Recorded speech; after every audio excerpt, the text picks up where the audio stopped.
No wonder the calls are growing for Prince Harry to be stripped of his HRH title and even removed from the line of succession, because there have been two major new scandals in the past 24 hours involving the Duke of Delusion.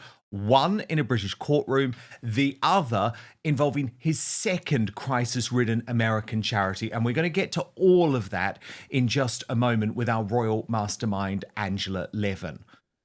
I have to tell you too, this Harry interview, Angela, has gone down like a cup of old sick with the public. The statistics are extraordinary. Over 1 million views on YouTube, but 10,000 likes and 38,000 dislikes. So, right, there's a lot of reason, Angela, why they wouldn't be invited to a major event like, say, the Met Gala. However, Harper's Bazaar magazine have tried to claim that Harry and Meghan chose to skip the event themselves.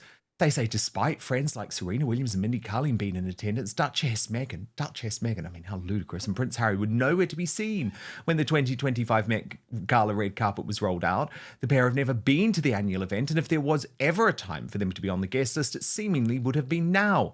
It's been a few years since the couple stepped down from their position as senior royals, and they've been slowly making their way back into the spotlight, be it through reality shows like Harry and Meghan or rare red carpet appearances at press summits and events tied to their Archewell Foundation. However, there's a couple of reasons that the pair may have opted out of the fundraiser. First of all, their eldest child, Prince Archie, is celebrating his 6th birthday tomorrow, which they likely might have missed it if they had been spending a late evening in New York City. But another reason may be that Prince Harry recently received a devastating decision in his ongoing legal battle in the UK. On and on it goes. Total propaganda. But Angela Levin, you've been told that it was none of that. They didn't skip the event. They simply were not invited alongside all the other A-listers. What do you know? What can you tell us? Well, they just didn't invite them, so they didn't expect them to come along. So they have to find a big excuse. Even, the magazines have to come up with some sort of rubbish if they're on their side. And they said, well, they did really want to go, and they were so busy because it was going to be little Archie's birthday, and maybe they weren't feeling so well. That's why. The reason that's why they just didn't get invited, and they're not being invited increasingly in every type of public Yeah, especially the biggies, right? Not the Oscars, not the Golden Globes, not the Emmys. And it must be so painful, given that we heard that report earlier in the week, Angela, that Harry has become obsessed with looking at the footage of what's going on in the United Kingdom. Well, last night, the royals out in force again. And let's have a look at some of these pictures, Angela, because it really was. We were messaging throughout, weren't we? And it really was just such a wonderful evening. Horse Guards Parade, the big concert to celebrate VE Day, Catherine looking absolutely stunning, brilliant dynamic between her and Prince William. I mean, Harry's going to be very pained looking at these images, given he's not getting invited to this, but he's also not been invited to the Met Gala. Yes. Well, I think Meghan is going to be absolutely beside herself. And I'm waiting to see what sort of dress she wears to beat Catherine on that one, because that was an extraordinary, beautiful dress that fitted her so beautifully. And the ribbon that's going to be, people are going to wear that, copy that. And Charlotte likes wearing that. So the two of them look absolutely gorgeous in it. But I think, Meghan will be absolutely raving mad. I'll just say one thing about this event Please. is that there's a rose that's been made for Catherine, and when you look at her beauty, you think actually she does have that sort of quality. It's a sort of pinky orangey, not pale pink. Oh, there it is. That's it. It's a beautiful colour, and it's And it done by matches her the outfit Royal there at Chelsea. Horticultural Society. And really, what's happening for it is that they wanted something beautiful for her, but if the money that they can earn from that will go to the Royal Marsden Cancer Oh, lovely. Hospital, Which is and it's going obviously to so go. special given that both her and Charles have that real personal connection now. Exactly. Anything that they get given or want to do, they want to share it with other people. They want to turn it into something that can actually do good to others. And it's going to go all around the country on it, on some sort of extra type of training. So it will be very useful. Now, I have to say, can you ever imagine Meghan doing that? I mean, she would take the money or she would be holding on to it. True. You True. They know, don't raise money for anyone now, Angela. It's all she, just commercial purposes. Angela, I do want to play you just a little bit of King Charles's speech last night yes. because it was very emotional. Please welcome to the stage His Majesty the King.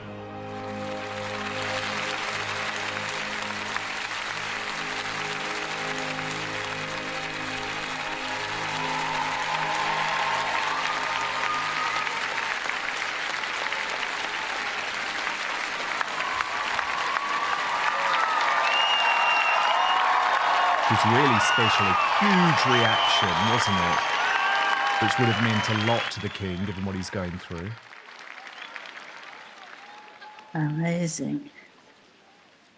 Ladies and gentlemen, it is now 80 years since my grandfather, King George VI, announced to the nation and the Commonwealth that the dreadful shadow of war has passed from our hearths and our homes.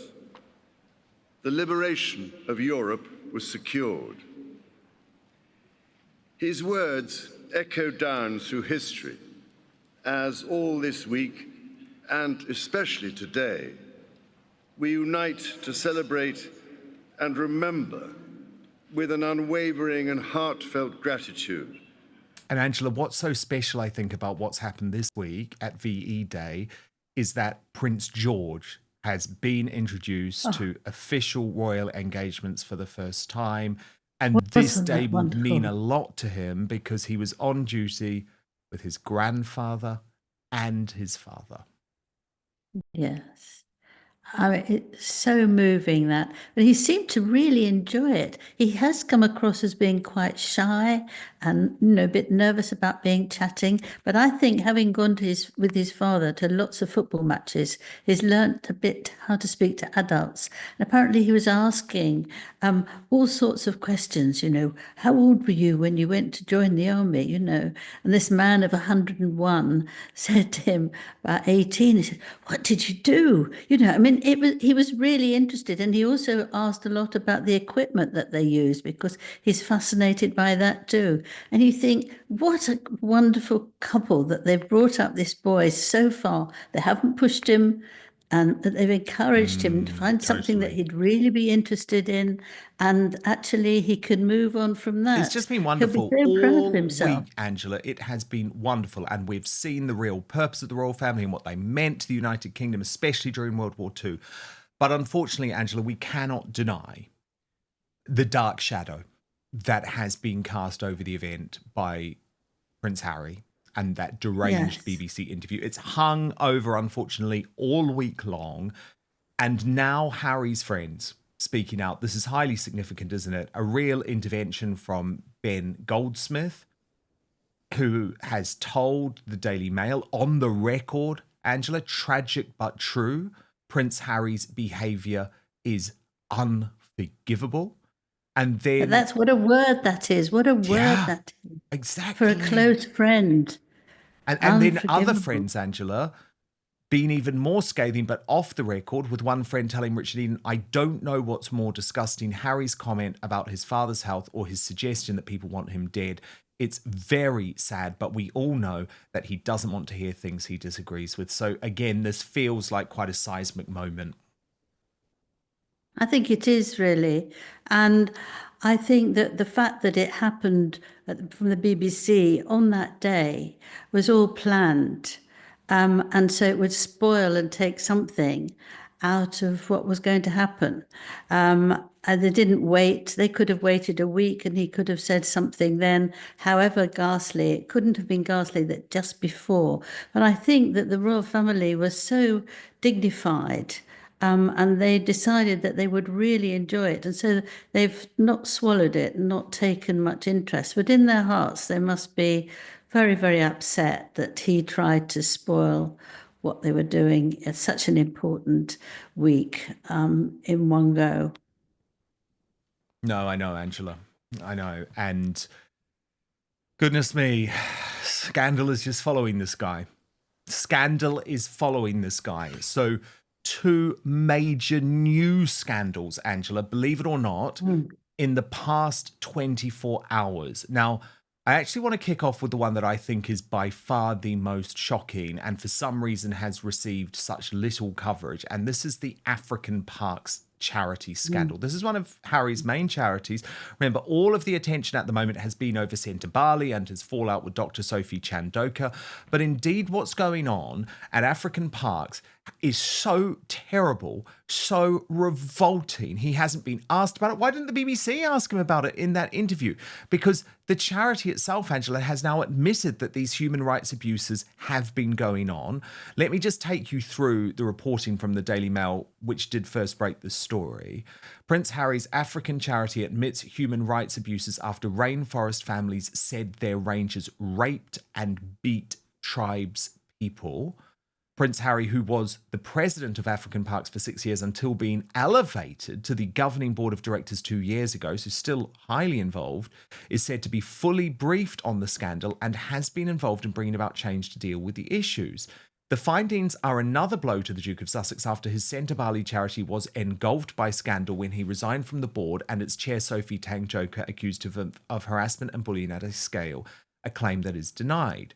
The results of the probe carried out by London law firm Omnia Strategy has gone directly to African Parks. The charity, and remember this is Harry's statement, said the board of African Parks has reviewed Omnia's advice and endorsed the management plan and timeframes to implement the recommendations resulting from this process. African Parks acknowledges that in some incidents human rights abuses have occurred, and we deeply regret the pain and suffering that these have caused to the victims. Omnia's process also highlighted several failures of our systems and processes that were insufficient for the level of responsibility given to us, particularly in the early years of our management. So, Angela Levin, this is the biggest indictment ever of this charity. Rapes, human rights abuses, beatings. Prince Harry is all at the head of this, and yet he seems to be completely getting away with it. But first, the reason you're watching this show is that it's becoming increasingly difficult to trust mainstream media or the so-called fact checkers who claim to determine which facts are true. And for good reason, given the ongoing debates over free speech, the controversy surrounding Brexit, and how Trump and other establishment politicians are portrayed. But I have the solution for you. It's called Ground News, and it's the best way to stay informed and cut through media bias and manipulative narratives so you can get the facts for yourself. It has been a game changer for a news junkie like me, and you can see for yourself at ground.news/outspoken. But let me show you this incredible website and app in action by looking at the recent story. This has been my favourite story in a long time. UK Supreme Court ruled that women can only be biological adult human females, reversing years of trans extremism. And you can see clearly in one place that over 350 sources around the world are covering this story. Ground News instantly shows how the story is being covered by the media, broken down by whether it leans left or right, illustrated by its bias distribution chart. If you scroll down, you can see every headline about the story, along with the political bias and ownership of the publication. So we can see quite clearly for ourselves that on the right, the Daily Wire covered the case very accurately with the headline UK Supreme Court rules trans-identified men are not women. Spiked Online was even more forthright, declaring women exist, get over it. And the Daily Telegraph looked in depth at the disgraced famous faces who declared trans women are women. By stark contrast, the left-wing National said the result was only a victory for gender-critical feminists, and the Canary ran with the clearly ludicrous headline victory for the far right as Supreme Court rolls back trans women's rights by 2 decades. My favourite feature on Ground News, though, is their blind spot feed, which surfaces upwards of 20 stories daily that receive the majority of coverage from just one side of the political spectrum. So if you love the news like I do, the blind spot feed is the best way to get a balanced perspective on what is happening. This is honestly such a great app. I use it every day, or website, whichever you prefer. Go to ground.news/outspoken or scan the QR code on screen if you're watching on YouTube or Rumble to subscribe today, and check this out. You will get 40% off. 40% off the same Vantage plan I use for unlimited access. That's ground.news/outspoken. But now, back to the show. Yes, he's stepped down and he now thinks that it's got nothing to do with him. But he was the person who tried very hard to set it up and And has been very important. He's still on the board of directors, Angela. I don't think he is. I think he's just got down, but I'm not entirely sure. But even if he is or if he isn't, it's his responsibility to help out. Apparently, it's also stopping them eating. It's all people who've been taking plants and taking vegetables and things that are there. They have been beaten, whacked, hit, and not allowed to even take anything from the Congo for certain. And it is absolutely terrible. And the fact that you can say, oh, well, we don't know about this, or we've got to leave it now. It's not a leave it now matter. It's a do it now matter, isn't it? And the rape makes you just shiver. Well, of course. And Angela, I mean, I'm just looking at the African Parks website. He is still a board member.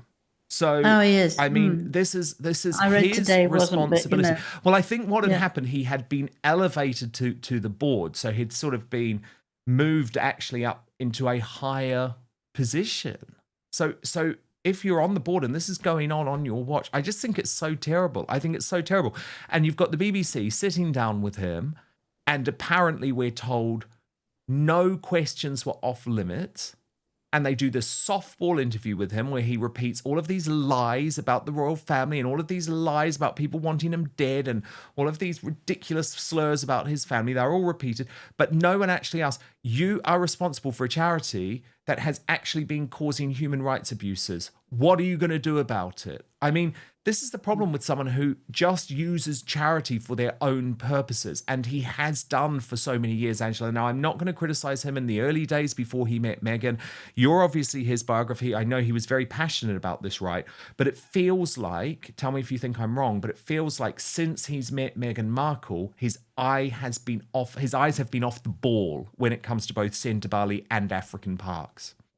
Yeah, that's absolutely right. I mean, beforehand, he adored Africa. He loved to go there, and he felt that this is where he would move out when he wanted to leave the royal family before Meghan and actually go and live there. And because it was more like him, he could do everything that was necessary there and make a big engagement. But I don't think Meghan was interested at all. So that went down the drain. That's a terrible, terrible trouble, isn't it?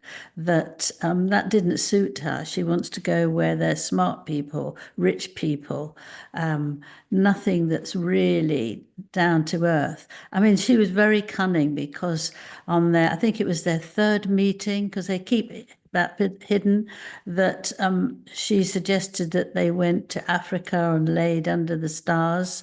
And of course, Harry thought, yes, she's the right one because she knows exactly what I really like. So that's what she did, but she's never wanted to do it again. And he did want to go back and look after the animals that were not being treated properly or were dying. But she had no interest in that. And because she is so demanding and doesn't give in, he has had to listen. That's the end of that. And actually, he's got almost nothing left now. Well, I know, but I'd argue, Angela, he doesn't actually deserve to be running these charities, because if you are prepared to let that type of thing go on, and you haven't apologized. You haven't told us what you're actually going to do. The results haven't been revealed. I mean, I think it's just shocking. But Angela, that isn't the only scandal. I mean, this is the problem. Scandal is following this man everywhere at the moment because we've got to talk about what has gone on in court. And again, this is quite technical, but let me take you through it because this is involving Prince Harry's court case against the Daily Mail, the newspaper, and I'll just read the reporting that has come from the Press Association. So they write, the publisher of the Daily Mail has asked lawyers for Prince Harry to hand over any documents relating to payments or threats made for evidence in the legal claim against the news organisation. The Duke of Sussex, along with a group of 6 others, including Liz Hurley, Sir Elton John and his husband David Furnish, are bringing legal action against Associated Newspapers Limited. On Wednesday, Anthony White KC, who was operating for the Mail, told the High Court that the case has been brought principally as a result of information allegedly provided by third-party investigators.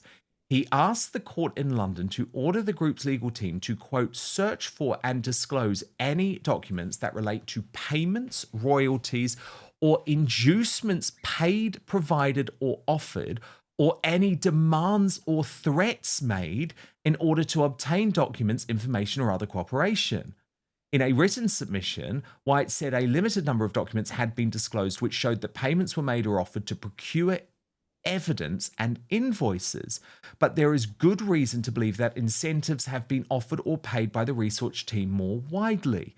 Speaking in court, he said that one of the investigators was paid £16,000 for a series of invoices and her evidence. He added that this was buying evidence from a certain perspective and for evidence against newspapers. White also asked to be provided with documents relating to when each of the group learned of the potential unlawful information gathering. He added that not one of the claimants has disclosed a single document evidencing or referring to the information they were provided with for their watershed moments. The group's barrister, David Sherborne, now he's representing Prince Harry, told the court that any documents that were not privileged had been disclosed. But the judge, Angela Levin, clearly didn't believe that because he said, I find it remarkable there are no documents. So look, we've got to be careful. This is an ongoing court case in the United Kingdom. And unfortunately, we're very limited in terms of what we can say. But even just looking at that discussion in court, Angela, I'm sorry, it seems to me that there is a lot more to this case than meets the eye, put it that way. And Prince Harry doesn't look like Mr. Clean. No, I mean, I think that's a very clever sentence from the judge, Justice Nicklin. I find it remarkable there are no documents because actually in the court, you have to deliver so that people can see what you're saying. You can't get people to give people money so that they help you find all sorts of things, but you don't have anything absolutely there in the written source. You can't expect people, like judges, to actually say, well, you've given a very good argument here, because they've got to prove it. It's got to be proven. And they obviously haven't been able to do that yet. We don't know what might happen, but the judge is like things very, very straightforward. You know, this is the document, this is what happened, this is the recording. But if you just build it up with people who've taken a lot of money and you're really keen on sorting it out that way, it doesn't work. You know, you're going to a judge and to a court. You're not discussing it at home with somebody else who you disagree with, you know. They haven't got quite the right idea. So they need to find material that is real, that you can look at, not just what you think is the right thing. No, I know. Angela, it's not just Harry, of course, where scandal follows, though, too, because you're hearing that some people who ordered their as ever products have still not received them, Angela. This is Meghan Markle's products. Yes, this is absolutely fascinating. And I imagine that she no longer wants to do it because it's not been a success and she just doesn't quite like what's happening. But some people have waited 35 days and they still haven't had it, and they can't seem to, they haven't got their money back. So what do you think? That it's a bit of a phony organisation here? If you send your money, you should post Well, the thing is, it Angela, some of the people immediately. who are receiving their goods and have received them are not receiving them in a luxurious manner at all either. The boxes are all smashed up and all sorts.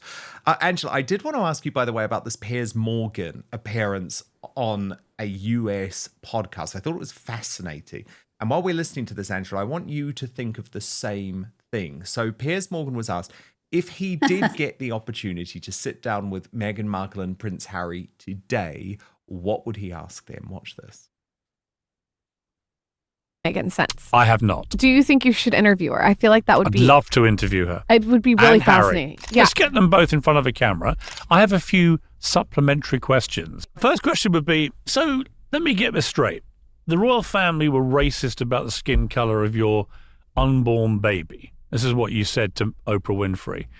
And they also were so disgustingly callous that a senior member of the of the Buckingham Palace team told you, Meghan, you couldn't get help for having suicidal thoughts, even though your husband was a figurehead for a mental health charity. These are two unbelievable claims. I mean, shocking, horrific. If those things are true, the whole royal family should be disbanded. The monarchy should end.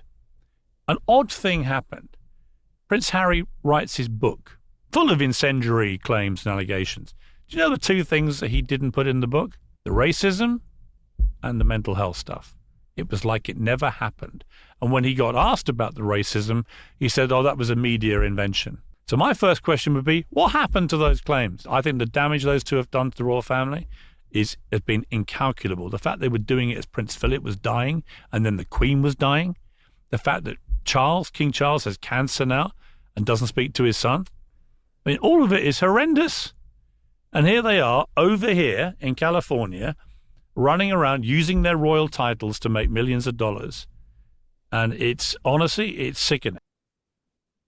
I mean, number one, I thought that was a great question, by the way, from Piers. But Angela, I'm fascinated to know, because of course you interviewed Harry a lot, but if you could sit down with him now, or Meghan now, what would you ask?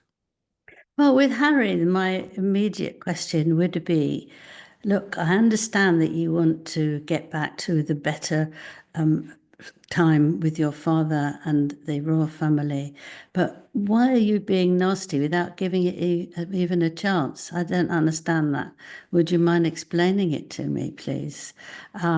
Because it seems you want it, and then the next sentence, you seem to not want it. So do you think you'd be better off if you just were positive?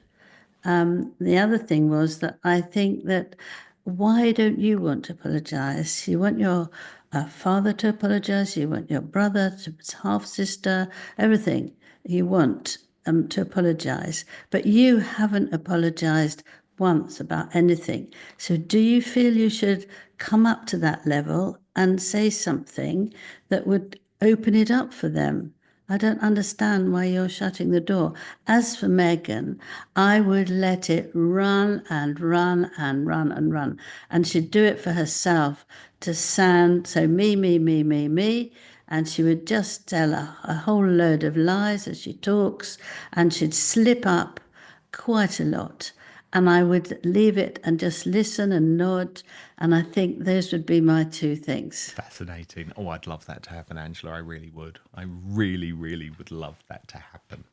Thank you so much for watching Dan Wootton Outspoken. Please click on my face just to the bottom left to subscribe to this brand new independent news source and turn on the notification bell so you'll be alerted to our brand new live shows, uncancelled interviews, and special royal episodes. Outspoken is also now available as a podcast, so you can listen to the show every weekday on the go, wherever you are.